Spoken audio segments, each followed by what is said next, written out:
എല്ലാ ജിങ്കിടികൾക്കും നമ്മുടെ പുതിയൊരു വീഡിയോയിലേക്ക് അങ്ങയുടെ സ്വാഗതം.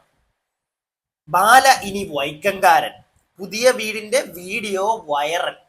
ഇന്നലെ ഞാനൊരു വീഡിയോ ചെയ്തിട്ടുണ്ടായിരുന്നു. ബാലച്ചേട്ടന്റെ ഒരു ഫേസ്ബുക്ക് പോസ്റ്റ് കണ്ടിട്ട് നാട്ടുകാർക്കെല്ലാം ടാറ്റ ബൈബായും പറഞ്ഞ് നിങ്ങൾ തന്ന സ്നേഹത്തിനൊക്കെ നന്ദി, എന്റെ കോകിലെയും നിങ്ങൾ സ്നേഹിക്കൂ എന്നൊക്കെ പറഞ്ഞ് ഞാൻ വിചാരിച്ച അണ്ണൻ ഊര് വിട്ടു പോവുകയാണ്, കേരളം രക്ഷപ്പെട്ട് ഇനി തമിഴ്നാട്ടുകാർ മറ്റേ അനുഭവിച്ചാൽ മതിയായിരിക്കും എന്നൊക്കെയാണ് ഞാൻ വിചാരിച്ചിരുന്നത്. അണ്ണന്റെ മോന്തായം മൊത്തം ഇനി നമ്മുടെ തമിഴ് ഓൺലൈൻ മീഡിയയിലായിരിക്കും വരുന്നതെന്നൊക്കെ വിചാരിച്ചുകൊണ്ടിരുന്നപ്പം ഇന്നലെ രാത്രി തന്നെ അടുത്ത ഒരു വീഡിയോ അണ്ണന്റെ ഇൻസ്റ്റഗ്രാം വഴി പുറത്തിറങ്ങി. ടാറ്റ ബൈബായും പറഞ്ഞ് അണ്ണൻ കേരളം വിട്ടില്ല. അണ്ണൻ ഏകദേശം കൊച്ചിയിൽ നിന്ന് 1 മണിക്കൂർ അല്ലെങ്കിൽ 1.5 മണിക്കൂർ ഒരു കാർ റൈഡ് എടുത്തു കഴിഞ്ഞാൽ എത്താൻ പറ്റുന്ന നമ്മുടെ സ്വന്തം വൈക്കത്തിലേക്ക് മാറിയിട്ടുണ്ട്. ഇനി വൈക്കംകാരെ നിങ്ങൾ പേടിക്കുക. നിങ്ങൾ കൊറോണയല്ല പേടിക്കേണ്ടത്, നിങ്ങൾ ഓൺലൈൻ മീഡിയക്കാരെ മിക്കവാറും പേടിക്കേണ്ടി വരും. കാരണം ഇനി ഇടക്കിടക്ക് അണ്ണൻ ഇനി അവിടെ ഇരുന്ന് മറ്റേ കായലിന്റെ ഭംഗിയൊക്കെ ആസ്വദിച്ച് മറ്റേ മൂത്ത് ഫൂക്കേട് കൂടുമ്പോഴത്തേക്ക് അണ്ണൻ മിക്കവാറും ഓൺലൈൻ മീഡിയക്കാരെ അങ്ങോട്ടേക്കായിരിക്കും വിളിച്ചു വരുത്താൻ പോകുന്നത്. അതുകൊണ്ട് ഇച്ചിരി തിരക്കൊക്കെ ആ ഒരു ഭാഗത്ത് ഉണ്ടാവാനുള്ള സാധ്യത ഞാൻ കണ്ടുവരുന്നുണ്ട്. എന്റെ പൊന്നണ്ണ, ഞാൻ എന്തിനാണോ നാട്ടുകാരെ ഇങ്ങനെ പറ്റിക്കുന്നത്? ഫേസ്ബുക്കിൽ പോസ്റ്റ് ഒക്കെ ഇട്ട് എന്തോരം ആളുകൾ ആഗ്രഹിച്ചു, പ്രാർത്ഥിച്ചു, അയ്യോ ഈ വണ്ടം പോവാണല്ലോ ഇവിടുന്ന് എന്ന് എന്തോരം ആളുകൾ കമന്റ് ബോക്സിൽ പറഞ്ഞു. എന്നിട്ടും തനിക്ക് എങ്ങനെ തോന്നിയടോ 2 ദിവസം പോലും കഴിയുന്നതിന് മുന്നേ തനിക്ക് അടുത്ത പോസ്റ്റും കൊണ്ടുവരാൻ, അല്ല അടുത്ത വീഡിയോ പോസ്റ്റ് പറ്റേ എന്താണ് വീഡിയോ കൊണ്ടുവരാൻ തന്റെ പുതിയ വീടിന്റെ ഒക്കെ? താൻ ഇവിടെ വിട്ട് പോകത്തില്ലല്ലേ? ഇവിടെ സത്യം പറഞ്ഞു കഴിഞ്ഞാൽ നമ്മളൊക്കെ വല്ല ചെന്നൈയിലും ബാംഗ്ലൂരിലും ഒക്കെ പോയി കിടക്കുന്നതൊക്കെ ഉണ്ടല്ലോ വല്ല ജോലിക്കൊക്കെ വേണ്ടിയിട്ടാ. അല്ലാതെ ആരും സ്വന്തം നാട് വിട്ടെങ്കിലും അങ്ങനെ പോയി വെറുതെ ഒരു പണിയില്ലാതെ പോയി കിടക്കത്തില്ല. എന്തെങ്കിലുമൊക്കെ ജോലിക്ക് വേണ്ടിയായിരിക്കും പോകുന്നത്. താൻ അവിടുന്ന് എന്തിനാണോ ഇങ്ങോട്ട് കെട്ടിയെടുത്തത്? കുറെ പേര് തന്നെ ഇത് പറഞ്ഞപ്പോൾ ഞാൻ സപ്പോർട്ട് ചെയ്ത ഒരു വ്യക്തിയാണ്. ഇവിടെ കേരളം എല്ലാരും വരട്ടെ, എല്ലാരും ജീവിക്കട്ടെ, എല്ലാവർക്കും തൊഴിൽ ചെയ്ത് ജീവിക്കണം എന്ന് പറഞ്ഞുകൊണ്ടിരുന്ന ഒരാളാണ് ഞാൻ. പക്ഷെ താൻ ഇവിടെ തൊഴിലെടുത്തുണ്ടാക്കുവല്ല. തന്നെ എനിക്ക് തോന്നുന്നു മനഃപൂർവ്വം ആരാണ്ടൊക്കെ അവിടെ നിന്ന് ഓടിച്ച് പറഞ്ഞു വിട്ടതാണെന്നാണ്. ഇല്ലെങ്കിൽ ഒരു കാര്യം, തനിക്ക് മലയാള സിനിമകളൊന്നും എന്തായാലും ഈ അടുത്ത് ഞാൻ കണ്ടിട്ടില്ല, തന്നെ ഒരു സിനിമയിലും ഞാൻ കണ്ടിട്ടില്ല. പിന്നെ എന്തിനാണ് തനിക്ക് 250 കോടിയുള്ളതിന്റെ ആസ്തിയാണോ, അല്ല മറ്റേ അതിന്റെ ഒരു അഹങ്കാരമാണോ? ഒരു കാര്യമില്ല, നമ്മുടെ നാട്ടിൽ വന്ന് കിടന്ന് ഇവിടെ ചുമ്മാ ഓൺലൈൻ മീഡിയയിലും കയറിയിരുന്നു അവരാധവും പറഞ്ഞ്. ഇപ്പത്തെ നിങ്ങൾ എന്തായാലും ഈ വീഡിയോ ഒന്ന് കണ്ടേ. അണ്ണന്റെ പുതിയൊരു വീട് അണ്ണൻ മറ്റേ വൈക്കത്തെടുത്തിട്ടുണ്ട്. കല്യാണമൊക്കെ കഴിഞ്ഞിരിക്കുമല്ലേ, നല്ല തണുത്ത കാറ്റൊക്കെ അടിച്ച് കഥയൊക്കെ പറഞ്ഞിരിക്കാൻ വേണ്ടിയിട്ടായിരിക്കും അണ്ണൻ കായലിന്റെ തീരത്ത് തന്നെ വീട് എടുത്തിരിക്കുന്നത്. ഒന്ന് കണ്ടേ.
എന്തൊക്കെയാണെങ്കിലും വീട് കൊള്ളാം അല്ലേ, നല്ല രസമുണ്ട് കാണാനായിട്ട്.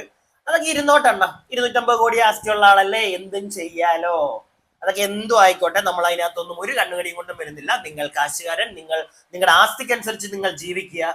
പക്ഷെ നിങ്ങളുടെ നാട്ടിൽ പൊക്കൂഴാണോ തനിക്ക്? താൻ എന്തിനാണോ പിന്നെ ഇവിടെ ടാറ്റ ബൈബായി ഒക്കെ കൊടുത്തിട്ട് പിന്നെ ഇവിടെ തന്നെ കെട്ടിക്കറി കിടക്കുന്നത്? അല്ല അറിയാൻ പാടില്ലാണ്ട് ചോദിക്കുക. അവിടെ ചെന്ന് കഴിഞ്ഞാൽ ഓൺലൈൻ മീഡിയക്കാരൊന്നും മൈൻഡ് ചെയ്യത്തില്ല അണ്ണനെ.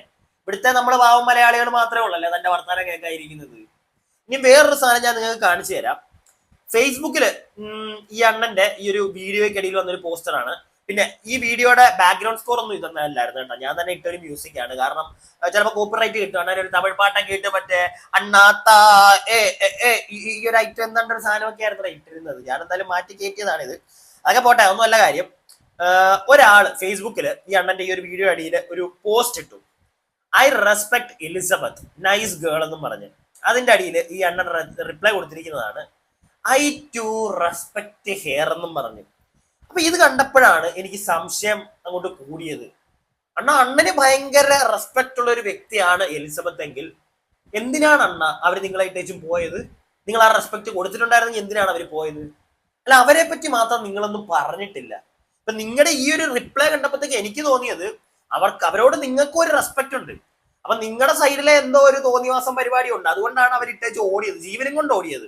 പിന്നെ നിങ്ങൾക്ക് ഇത്രയും റെസ്പെക്ട് തോന്നാനുള്ള വേറൊരു കാരണം, ചിലപ്പോൾ അവർ വന്നിട്ട് നിങ്ങളെ പറ്റി ഒരു പൊതുവേദിയിൽ അവരുടെ യൂട്യൂബ് ചാനലിൽ കൂടെ ആണെങ്കിൽ പോലും അവരൊരു പരിധിയിൽ കൂടുതൽ നിങ്ങളുടെ പേരെടുത്ത് മെൻഷൻ ചെയ്ത് ഒരു കാര്യവും അവർ പറഞ്ഞിട്ടില്ല. അതിൽ എനിക്ക് അവരോട് റെസ്പെക്ട് ഉണ്ട് കേട്ടോ. എന്തൊക്കെയാണെങ്കിലും ആളുകൾ ഒരുപാട് ചോദിച്ചിട്ടുണ്ടെങ്കിൽ പോലും എനിക്ക് താല്പര്യമില്ല, ഞാൻ എന്റെ ജീവിതം നോക്കി മുന്നോട്ട് പോകുന്നു എന്ന് പറഞ്ഞ് മുന്നോട്ട് പോയൊരു സ്ത്രീയാണ് അവര്. അതുകൊണ്ട് തന്നെ I do have a respect for Har.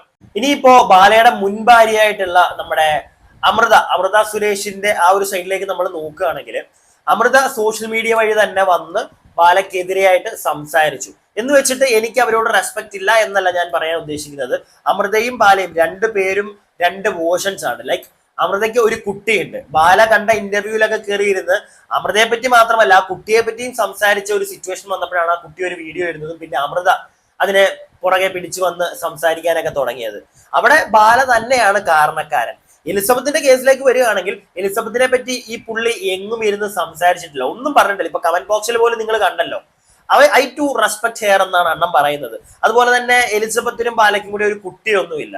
അതുകൊണ്ട് തന്നെ ആ കുട്ടിയെ പറ്റി ഇരുന്ന് പറയാനോ അവിടെ പാസം കാണിക്കാനോ ഇങ്ങനത്തെ ഡയലോഗുകൾ അടിക്കാനൊന്നും അണ്ണം വരാത്തത് കൊണ്ട് തന്നെ എലിസബത്തിനും തിരിച്ചു വന്നിട്ട് ഒരു റിവെഞ്ച് എടുക്കുന്ന പോലെയോ അല്ലെങ്കിൽ അവരുടെ ലൈഫിൽ ഒരു അബദ്ധം പറ്റി, ആ ഒരു അബദ്ധത്തെ പറ്റി അവർക്ക് പിന്നെ ഓർക്കാനോ അയാളെ കുറ്റപ്പെടുത്താനോ ഒന്നും അവർ നിൽക്കുന്നില്ലെങ്കിൽ അവര് നമ്മളെ സത്യം പറഞ്ഞു കഴിഞ്ഞാൽ അവർക്ക് നമ്മൾ റെസ്പെക്ട് തന്നെ കൊടുക്കണം. മനസ്സിലായില്ലേ? അത് ഞാൻ അവർക്കും കൊടുക്കുന്നുണ്ട്. എന്ന് വെച്ചിട്ട് വീണ്ടും ഞാൻ പറയുന്നു, അമൃത വന്ന് ചെയ്തതിനൊന്നും അല്ലെങ്കിൽ അമൃത വന്ന് അവരുടെ ഒരു വേർഷൻ പറഞ്ഞതിനകത്തൊന്നും നമുക്കൊരു പരിധിയിൽ കൂടുതൽ കുറ്റം പറയാൻ പറ്റില്ലല്ലോ. ഒരു സ്ത്രീയുടെ ഒരു മനസ്സും കൂടെ ഉണ്ട്. ഒരു പരിധിയിൽ കൂടുതൽ മറ്റേ ഈ കണ്ടെടുത്ത് അവിടെ ഇവിടെയും അവരെ നേരിട്ട് ദ്രോഹിക്കുന്നില്ലെങ്കിലും കണ്ടാൽ സോഷ്യൽ മീഡിയ വഴി കയറിയിരുന്ന് ബുള്ളിങ്ങിന് ഇട്ട് കൊടുത്തു കഴിഞ്ഞാൽ അവരും വാ തുറന്നല്ലേ പറ്റൂ. അവര് വാ തുറന്നു, അത്രേ ഉള്ളൂ. പിന്നെ അണ്ണൻ എന്താ ഇവിടുന്ന് പോവാത്തത്? എല്ലാ കൃമികീടങ്ങളും ഇവിടെയാണല്ലോ വന്ന് ചാടുന്നത്. അതാ ഞാൻ ആലോചിക്കുന്നത്. ടാറ്റ ബൈബയും പറഞ്ഞ് എല്ലാരെയും ഒരുപാട് പ്രതീക്ഷയും കൊടുത്ത് വീണ്ടും ഇവിടെ തന്നെ കട്ടം എന്താണെങ്കിലും. അപ്പോ വീഡിയോ നിങ്ങൾക്ക് ഇഷ്ടപ്പെട്ടിട്ടുണ്ടെങ്കിൽ ലൈക്ക് ചെയ്യുക. ഞാൻ പറഞ്ഞതിനോട് യോജിക്കാൻ പറ്റുന്നുണ്ടെങ്കിൽ എന്താണെങ്കിലും ലൈക്ക് ചെയ്തിട്ട് പോവുക. പിന്നെ നിങ്ങളുടെ അഭിപ്രായങ്ങൾ, ഇപ്പൊ ഞാൻ പറഞ്ഞതിനകത്ത് മിസ്റ്റേക്ക് ഉണ്ടെങ്കിലും താഴെ കമന്റ് ബോക്സിൽ പറയുക. സബ്സ്ക്രൈബ് ചെയ്യാതെ വീഡിയോ കാണുന്നവർ സബ്സ്ക്രൈബ് ചെയ്യുക.